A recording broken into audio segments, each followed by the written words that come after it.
Greetings, I'm Dr. Avis Williams, the proud superintendent of NOLA Public Schools, right here at John F. Kennedy High School, and this is Voices of Future Leaders.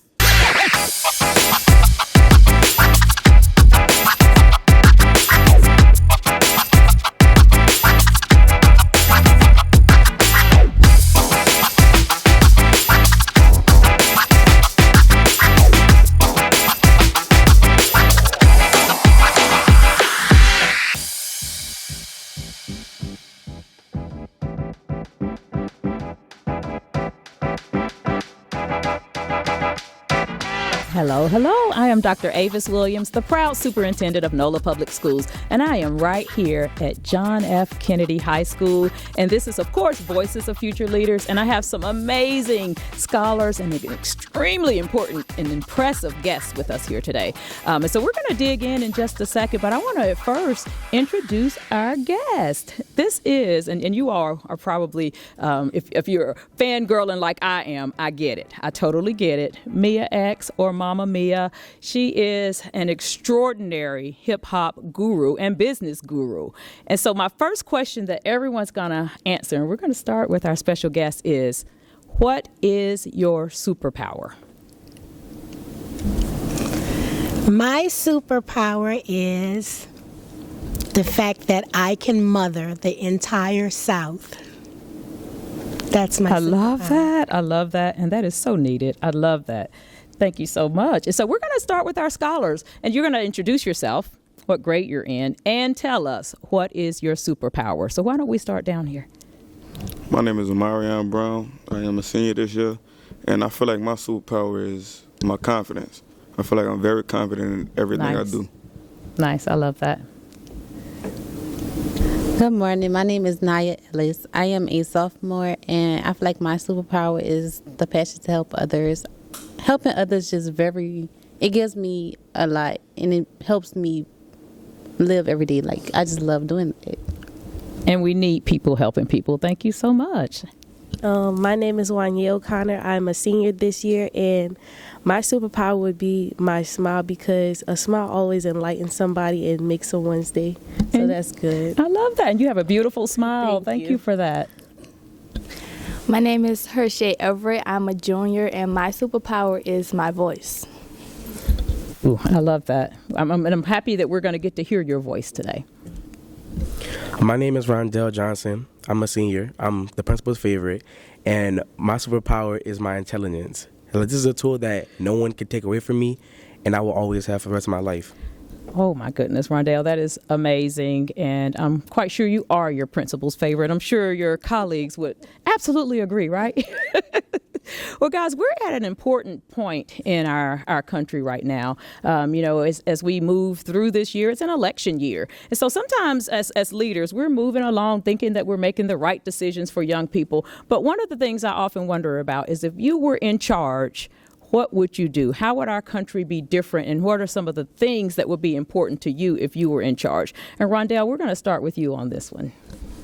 All right. So if I was in charge of the country, I would hands down help the less fortunate, because they have been through thick and thin, mostly thick things, but they need help like everybody. And in today's economy, help is what everybody needs, and not just like a cold shoulder. So I would definitely help the less fortunate if I was in charge of the country. Yeah, I love that. I love that. Wanye, what do you think?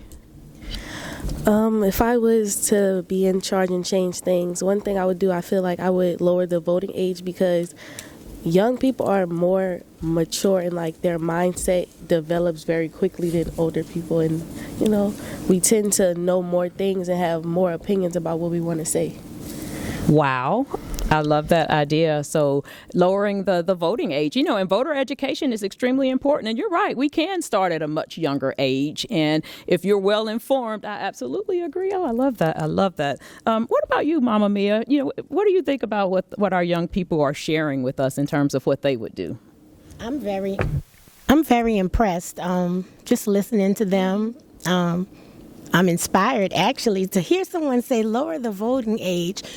I think about, like, when I was in 10th and 11th grade, if I was able to vote.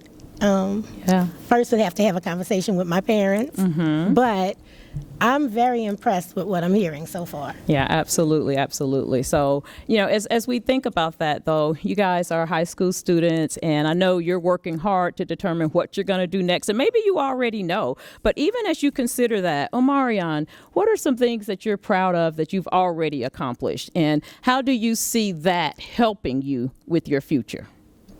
Well, some things I'm proud of is being a part of the football team here and being a leader to look upon. Dr. Jones talks about the seniors setting an example for the lower classmen, and I feel like I do that very well. I love that because you're role models, Do you guys remember when you were a little kid and how you would look at whether it was older siblings or high school students, and you guys are those people now. So I really appreciate that you consider being a role model and the image that you're portraying. And I love what you said about being an athlete, but when you double down on what you said earlier about leadership and your intelligence as a student athlete, emphasis on student, right? Yep, I love that. I love that. Naya, how do you feel in terms of things that you're proud of, that you've accomplished, and what's next for you? So far in my life, I have accomplished some actually big within the year of this year. I created something that's going to be very helpful to everyone else, but by doing that, I feel like I've very much shown my peers that at a young age you could do something very inspiring too. Are you going to tell us what you created? Is it a trade secret? I don't want to. It's not. It's not. This year I created the watch that's called Wing It, that's been going around the internet. That's the stroke detection watch. Oh my goodness! Bury the lead much. Wow! Congratulations on that. Thank you. Wow! And what inspired you to do that? I want to go into the medical field as well as health problems within my family. That was a big concept, and I was in a program. I was in a STEM program, so it was all just. That's what inspired me. Gotcha. Wow. Mama Mia, I don't know about you, but I feel like we're in really good hands with the young people that we have. That are this is voices of future leaders, but you guys are leaders now. Don't you agree? Yes, we are in great company. I love it. I love it. I love it. All right. Hershey, how are you? I'm good. Now, you're the only junior that's amongst us here, right? Yeah. Yeah. So what's your high school experience been like thus far? I think my high school experience have been amazing so far. I was the class president for when I was a sophomore last year. I'm running again. Okay. I will win. I'm determined to win again. There's that confidence. I love it. It's just been amazing. Like, I just love Kennedy. It lets me know that I could do anything. And I just love the values and the support of the teachers and things. Nice. And thank you for mentioning teachers. We would always be remiss if we didn't thank our teachers. So if you're watching, teachers, we so appreciate you. And I'm glad you mentioned your school. So you're a junior. You'll be a senior next year. What lessons have you learned here that you would pass on to future JFK students? The lessons I have learned, that's a good question. That it really is. The lessons I have learned is to speak up for yourself and don't let no one take your voice away. And know that the people who are helping to make us great adults, to trust them, because here I feel like they are very trustworthy and they're good. And if you have a problem and something is wrong, take it to an adult. I love it. I love it. I love the emphasis on voice, and you mentioned that as your superpower too, because as young people, and again, we say future leaders, but you're currently leading in your own right, and you have to use your voice. Omarion, what are some ways that you see young people being able to use their voice now? Some ways people. What's the question? As a young person, how can you use your voice? Not just waiting as future leaders, but leading now. What are some ways that you can use your voice to have a positive impact? Some ways you can use your voice is by giving your opinion when you know that something is wrong. Yeah, I love that, because sometimes it's easy to stand back and watch something be wrong and not necessarily say anything, right? Yeah, that's a really good point. Rondell, what do you think? I think that kids now use their voice to like speak up for themselves and other people, and not just like be selfish and be like, I need this. And we're like, no, we all need this, like to help the community out and not just be just like your own person or whatever you call it. Yeah, I love that. So very, very important. So as we begin to wrap up, I have one final question that I want everyone to answer, because, you guys have a lot of great ideas. And as I stated, you are leaders in your own right. And I'm so grateful that we have young people like you in our schools and ready to lead within our community. And as you think about that, what would be your call to action? And when you think about a call to action, first of all, with your peers, what is your call to action to other young people, while at the same time, what do we as adults and as leaders within the community need to do differently? So, Wanye, we're going to start with you. And so just share with us, what's your call to action? My call to action for young people would be just to be more confident in yourself, because we do have a voice and we do have lots of things to say, but sometimes people won't listen. But you have like a social media platform to help, show them and make them listen to you. And like for adults, I feel take our opinions into consideration, because we have a lot of ideas to share. Well stated. Very well stated. Hershey, what's your call to action? I feel like my call to actions will be to get students like in programs that will help them get focused on, they may be going through things at home, like get programs to help out kids and just stop. If we have a mental illness, people just write it off as being like bad, but sometimes it's not that.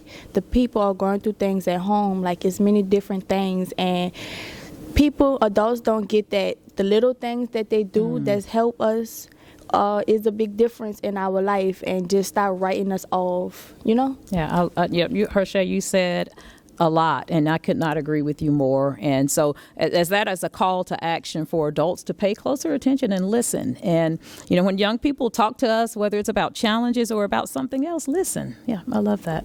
Rondell, what's your call to action?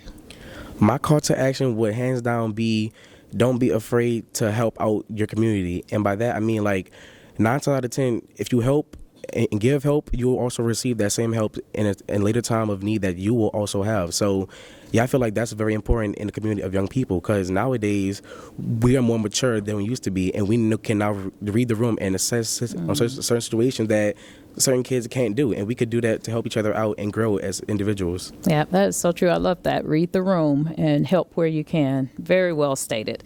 Let's go down here to Omarion. What is your call to action? My call to action would be for kids to help out the community more. There's a lot of gun violence, and we need to help get these kids off the streets. Yeah, I appreciate you saying that, because, again, leading now and using your voice, using your influence to help be a good role model and influence other children, because you're absolutely right. We all play a role in keeping our community safe and decreasing violence. So thank you so much for lifting that up. Naya, what's your call to action? My call to action is definitely piggybacking off what Wanye said. I definitely feel like as young adults, we have an opinion, but at the same time, with adults listening to our opinions, we should also respect the authorities that the adults put down, because sometimes they are right. I mean, we're not always right, they're not always right. So I feel like we should all have an opinion, but we should as well hear each other out. Yeah, it's important to listen on both sides, right? She said we're not always right, but so sometimes adults are right, though, right? Yeah. No, but you're spot on. It does take that reciprocity in terms of listening to each other and respecting each other. Very well stated. So as we wrap up, Mama Mia, I'm very curious to know, in hearing our amazing young people, what's your call to action to our community? My call to action is to continue to keep my boots on the ground. I am very active in the community, but also I'd like to continue to motivate and inspire, because there's a lack of motivation and inspiration all over right now because of the conditions that we are living in and dealing with. So I'd like to just remain boots to the ground in the community, in the schools, at the nursing homes. Love it. Just, being hand to hand with people. Yeah, and that's so important. We're all in this together, and we certainly are stronger together and better together. So on behalf of all of NOLA Public Schools and New Orleans Parish School Board, I want to thank each and every one of you for taking time and sharing your expertise with us on Voices of Future Leaders. And I want you all to know that I see you, I hear you, and I love you. And I'm so super excited once again that these are the young people that we have leading our schools now and that are voices of future leaders. So until next time, this is the wrap. Voices of Future Leaders. See you soon.